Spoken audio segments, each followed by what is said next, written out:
வணக்கம் ஃப்ரெண்ட்ஸ், நம்ம பார்க்க போகிறது ரெட்மி 8A லைட்டிங் ஃபால்ட். இது என்னென்னா பிரைட்னஸ் வந்து நம்ம இன்க்ரீஸ் பண்ணும்போது பிரைட்னஸ் வந்து இன்க்ரீஸ் ஆகலை. ப்ளஸ் பார்த்திங்க அப்படின்னா இது வந்து கம்ப்ளீட்டாக லைட்டிங் வந்து ஃபெயிலியர் ஆகலை. ஃபெயிலியர் ஆகிறதுக்கு முன்னாடி ஸ்டேஜ். இப்போ வந்து லோ பிரைட்னஸ், அதாவது ரொம்ப லோ பிரைட்னஸில் இருக்கும்போது என்ன கண்டிஷன் காப்பி காம்போ வருமோ அந்த கண்டிஷன் இருக்குது. இப்போ நம்ம பிரைட்னஸ் ஏற்றி இறக்கும் போது நமக்கு ரைஸ் ஆகலை அப்படின்னாவே நம்மளோட பூஸ்ட் காயில் பார்த்திங்க அப்படின்னா லைட்டிங் செக்ஷனில் உள்ள பூஸ்ட் காயில் 10 மைக்ரோ ஹென்ரியிலேருந்து கண்டிப்பாக வேல்யூ குறைஞ்சிருந்தால் மட்டும்தான் நமக்கு அந்த மாதிரி இது நடக்கும். இதில் பார்த்திங்கன்னா இப்போ வந்து நம்ம பூஸ்ட் காயிலை சுற்றி ஒரு மாதிரி ஃப்ளக்ஸ் மாதிரி ரிலீஸ் ஆகிருக்கு. இப்போ இது என்ன சைனேஜ் அப்படின்னா கண்டிப்பாக வந்து இந்த பூஸ்ட் காயில் வந்து ஃபெயிலியர் ஆகிறதுக்கான வாய்ப்புகள் இருக்குது. இது கம்ப்ளீட் வந்து ஓப்பன் ஆகலை. இன்னும் பூஸ்ட் காயில் வந்து கம்ப்ளீட்டாக வந்து முழு வேல்யூ இழக்கலை. அதனால தான் நமக்கு ரெட்மி அப்படிங்கிறது வந்து நம்ம விஷுவலாக வந்து பார்க்க முடியுது.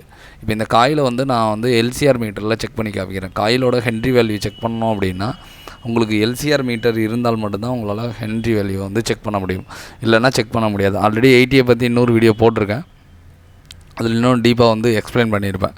இப்போ பார்த்தீங்கன்னா எல்சிஆர் மீட்டரில் நான் இந்த காயில் செக் பண்ணும்போது எனக்கு 10 மைக்ரோ கண்டி இருக்க வேண்டிய இடத்துல 3.8 தான் இருக்குது.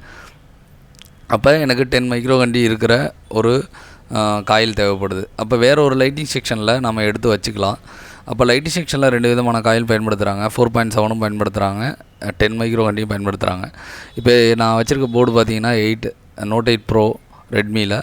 இதில் இந்த காயில் பார்த்திங்க அப்படின்னா இது லைட்டிங் செக்ஷன். இந்த இடத்துல உள்ள காயில் மட்டும் ஸ்கிமேட்டிக்கில் நான் ஒரு தடவை செக் பண்ணி பார்த்துட்டு இது 10 மைக்ரோ கண்ட்ரி அப்படின்னா நான் வந்து இந்த காயிலை எடுத்து அங்கே பேஸ்ட் பண்ணிக்கலாம். உங்களுக்கும் இந்த மாதிரி காயில் வந்து சேஞ்ச் பண்ணணுன்னா ஸ்கிமேட்டிக்கை பார்த்துட்டு, உங்களுக்கு சேம் ஈஸியாக இருந்தால் ஓகே, தெரில அப்படின்னா ஒரு வாட்டி நீங்கள் ஸ்கிமேட்டிக்கை செக் பண்ணிவிட்டு நீங்கள் வந்து எடுத்து ஃபிக்ஸ் பண்ணிக்கலாம். உங்களுக்கும் இந்த மாதிரி சிப் லெவல் கற்றுக்கணும் அப்படின்னா ஸ்க்ரீனில் இருக்க நம்பரை காண்டாக்ட் பண்ணுங்கள். நம்மள்ட்ட வந்து ஹாஸ்டல் ஃபெசிலிட்டி அவைலபிள் இருக்குது.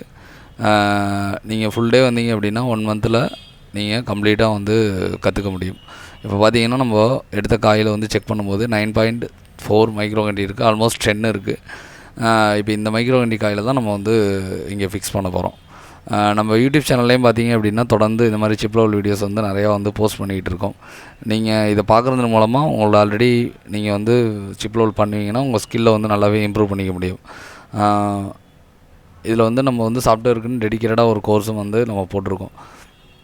இப்போ பார்த்திங்கன்னா நம்ம வந்து காயில் வந்து ஃபிக்ஸ் பண்ணியாச்சு. இங்கே என்ன இஷ்யூ அப்படின்னா 10 மைக்ரோ கண்டி இருக்க வேண்டிய காயில் 4.4 மைக்ரோ கண்டி கீழே வந்ததுனால நமக்கு இஷ்யூ வந்திருக்கு. இப்போ பார்த்திங்க அப்படின்னா நமக்கு வந்து ஃபோன் ரெடி ஆகிடுச்சு. இப்போ பேட்ரி லோவில் இருக்குது. நம்ம சார்ஜ் போடும்போது நமக்கு ரெட்மிங்கிறது நல்லா விசிபிளாக தெரியுது.